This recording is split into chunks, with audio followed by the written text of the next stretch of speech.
Hi. Today we're going to talk about cancer and the types of things that I recommend that people look into if they find themselves staring in the face of the big C. Hey, I'm Dr. Patty Barch. I'm a traditional naturopath, founder and owner of Naturally Unbridled Wellness and naturallyunbridled.com, where we focus on wellness solutions, not disease management. This is Down the Ridge with Dr. Patty. This is not medical advice. It's for entertainment purposes only. Nothing I say is true. Don't listen to me. So I get a lot of people who come in and they have a recent cancer diagnosis, and I've gotten to a point where something actually quite serendipitous happened within the past year or so that really allows me to guide these clients to more resources than we had available before. So first of all, let's remember that cancer is uncontrolled cell growth. These are cells in the body that have gone rogue and they no longer have a resting period. They divide and divide and divide and divide. And because they're dividing so much and they're using so much energy, they really suck a lot of resources from the body and eventually can become so disruptive, of course, that they can destroy the body that they are in. But because these cells don't have a resting phase, they have a high energy requirement, and the easiest energy for them to use is glucose. So I tell everybody sugar is cancer fertilizer. And we know this because when you go into the medical system and you have a PET scan where they are looking to see where are the tumors in the body, what do they give you? Radioactive glucose, right? Or maybe it's dextrose, but it's radioactive sugar. Because they know that the cancer cells are going to take up the sugar faster than the healthy cells. And since that sugar is connected to some radioactivity, they can see it on an X-ray. And so since they know that, isn't it like counterintuitive that if you go into the chemo wing, they've got juice and soda and crackers and cookies and candy, right? Because they're thinking like, oh, you've got to keep your weight up, but all the while they're just feeding the cancer. So the first thing I tell people to do is get off sugar now. Now, secondly, I'll have people look into the ketogenic diet for cancer. I won't go into that a lot here, but there's some really great resources out there showing that because the healthy cells can function using ketones as a fuel, but cancer cells need a more available energy source. They really like sugar. A ketogenic diet can help to starve cancer. Now, about a year ago, Dr. Pierre Corey opened a clinic in Stillwater, Minnesota, which also sees clients or patients remotely. So you don't necessarily have to go there, although for people in my area, getting to Stillwater, Minnesota shouldn't be that big of a deal. And also, it's only a few $1,000s for like 4 months worth of care where you have regular calls with the doctor or the nurse practitioner. And they do an integrative approach to cancer care in that they recommend a ketogenic diet. They recommend a specific collection of nutritional supplements, and they also recommend and prescribe certain medications that I'm not allowed to mention on the social media. And they use that integrative approach. And I've sent enough clients there by this point that have signed up with them and are really getting great results. They're feeling very supported. They're getting good education about like how to help their body recover from cancer. Now, what do I do also? On the front end of that, I get people ready to work with them. I recommend doing a detox and restoration program. The one I use is called the Restoring Cellular Communications Pathways. It's basically a 1 month detox and restoration, increases nutrient uptake, gets the body ready for deeper cellular detoxification, helps with elimination, etc. And so I like to start people on that because typically it's going to be more than a month by the time they can meet with me, and then they can make an appointment to get in to meet with someone at the Leading Edge Clinic out of Stillwater. So I'd like to get them started, right? Let's get some momentum going, get you off the sugar, get you looking into keto, and then,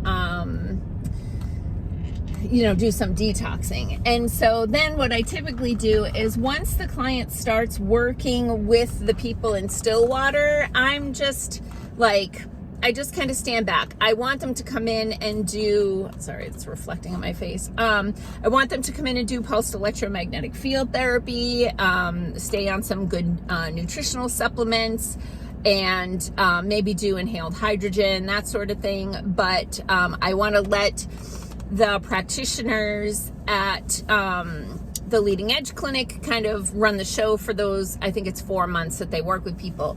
Because there's such a thing as too many cooks in the kitchen. It is very difficult to work with a case that has multiple practitioners involved because we all have our own resources and philosophies. We may not be familiar with the product line that the other practitioner uses, so it's a lot of extra work to try to figure out if we're getting enough of this nutrient or that nutrient, and too much of a nutrient because we're working with too many people. So it really is best to work with one person to help you navigate that at a time. Then once those 4 months or so are up, people come back to me, and then we do another Zytoscan, and we're looking for deep detox stuff. Are we finding molds and mycotoxins, heavy metals, pesticides, herbicides, viruses, those sorts of things. So I had my own cancer scare a year or so ago. It turned out to just be hormonal fluctuations. I'm absolutely positive that had I gone the medical route, they would have done a mammogram and they would have diagnosed me with stage 0 cancer, and recommended chemo, radiation, and surgery, when in all reality my tissues were just kind of having a nervous breakdown because of the hormonal fluctuations that are completely normal in perimenopause. And I was able to create some homeostasis there so that those tissues went back to very normal state without any challenges, right? And so that's a very possible thing to do, but we scare the crap out of women, get them right into surgery and chemo and radiation when the body might have an opportunity to actually heal itself in some of these cases. So those are some of the things that I recommend. Oh, this one's really important. I almost forgot this.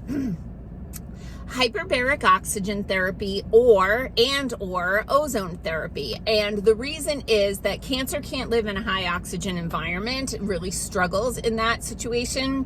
Hyperbaric oxygen is high intensity, high pressure oxygen that forces oxygen out of your blood and into the tissues. So that can be really beneficial, but also ozone. Ozone is actually O3 versus regular oxygen, which is O2, but it's a super oxygen, and there's a couple different ways to do it, or a few different ways. So you can inhale it. You can do IV ozone, where they take your blood out, they ozonate it, like expose it to ozone, and it turns like super bright red because every red blood cell in there gets hyper oxygenated, and they put it back in you so that everywhere the blood is going, it's bringing a lot of extra oxygen. But there's also something called rectal ozone or vaginal ozone. So if there's a cancer that is rectal cancer, colon cancer, uterine, cervical, ovarian, getting the ozone to those tissues by way of a suppository can be really helpful too. So look around in your area. If you have ozone therapy in your area, find out if they do ozone inhalation, IV, or suppositories, and go do that. And if not, if you have rectal cancer, colon cancer, or a female reproductive cancer, and you want to do ozone at home, reach out to me through naturallyunbridled.com/contact. I have a colleague she's retired now, nurse practitioner, but she helps people to get home ozone units set up. Not super expensive, but then you could do ozone every day. So those are just some of my recommendations and some of the things that when I was a little worried, I just immediately got on a lot of those things to try to just get things into a good situation while I was trying to figure out, is this a thing or is it not a thing? And thankfully for me, it was not a thing. But I want to do all the things that are right for my body. If you're interested in the clinic that's out of Stillwater, it's Dr. Dr. Pierre, Pierre, Corey with a K, KORY.com. But again, if you didn't get that, you could always rewind, but just go to naturallyunbridled.com/contact, submit a little message to us, what you're looking for, and we'll be happy to email you back. Okay. Peace out, peeps. Have a healthy day. Make healthy choices.